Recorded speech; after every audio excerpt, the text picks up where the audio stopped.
ძალიან რთული საკითხია იმ თვალსაზრისით, რომ ჩვენ ვართ საპარლამენტო რესპუბლიკა, სადაც პრეზიდენტი არ უნდა ერჩეოდეს პირდაპირ არჩევნების წესით. მაგრამ ჩვენთან არსებულმა პოლიტიკურმა ვითარებამ აჩვენა, რომ არაპირდაპირ წესით არჩეული პრეზიდენტი იქნება ქართული ოცნებების დავალების შემსრულებელი და არა ქვეყნის ერთიანობის სიმბოლო.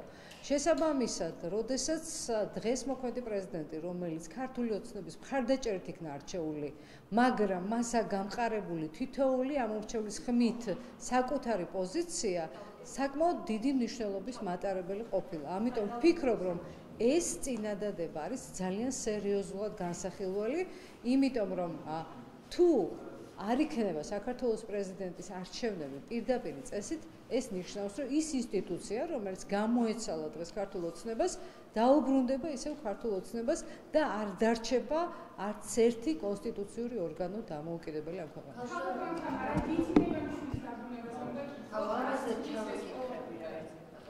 მე ორ შეკითხვაზე ვთქვი, რომ გავცემი პასუხი და ეს ორი პროექტი დამთავრდა.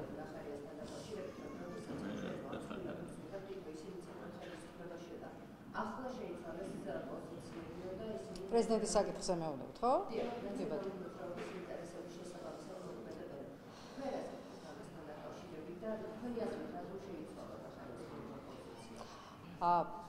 პირველ რიგში მინდა ვთქვა, რომ როდესაც ეს კონსტიტუცია შეიცვალა, მაშინ ძალიან ცოტა ადამიანი ყავდა მოწინააღმდეგე მის ცვლილებებს და ალბათ ესეთ რიგებში ვიყავი მე მოწინააღმდეგეებში, მაგრამ ეს არ არის არსებითი.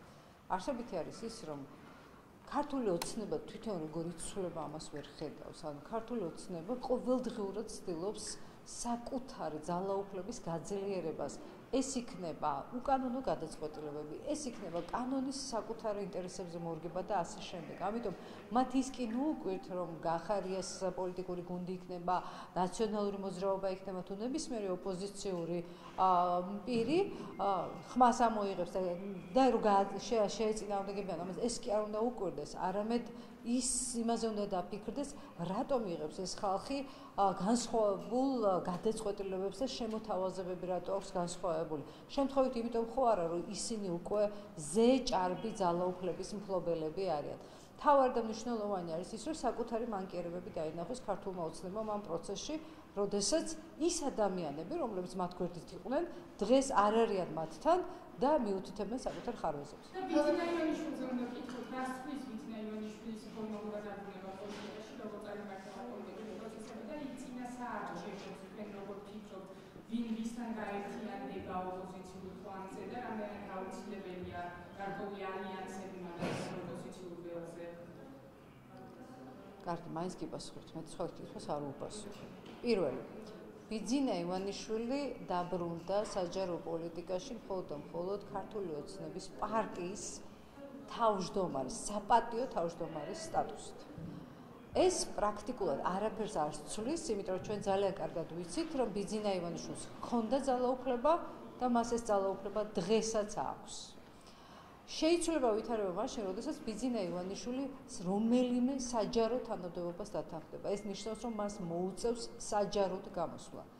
პოლიტიკური პარტიის საპატიო თავმჯდომარეობა არ ნიშნავს, რომ მას მეტი საჯაროობა მოუწევს. მას შეუძლია ამ სტატუსით ისევე დამალულად იცხოვროს, როგორც აქამდე ცხოვრობდა. და თუ ის საჯაროდ გამოვა, რომელიმე თანამდებობას დაიკავებს ამ ქვეყანაში, ეს იქნება საზოგადოებისთვის მხოლოდ და მხოლოდ კარგი, იმიტომ რომ ის უფრო ღია გახდება საზოგადოებისთვის, იძულებული იქნება გახდეს ღია. მაგრამ ჩვენ ვერ ვხედავთ მის მზაობას, მის შემართებას, რომ იყოს ღია. მას ისევ აშკარად ურჩევნია იყოს ჭრდილში და კულუარულად მართოს მისი პარტია, რომელიც რა თქმა უნდა მას წინააღმდეგობას ვერაფერში ვერ უწევს. ოპოზიციურ ბოლოში მეორე ნაწილიც მაინტერესებს, აი ოპოზიციურ ბოლზე რა რეგულაციას ხედავთ, რას პროგნოზირებთ მაგალითად გაერთიანებებს ვიხილავთ თუ არა გარკვეულ პარტიებს? ეს პოლიტოლოგების საქმე.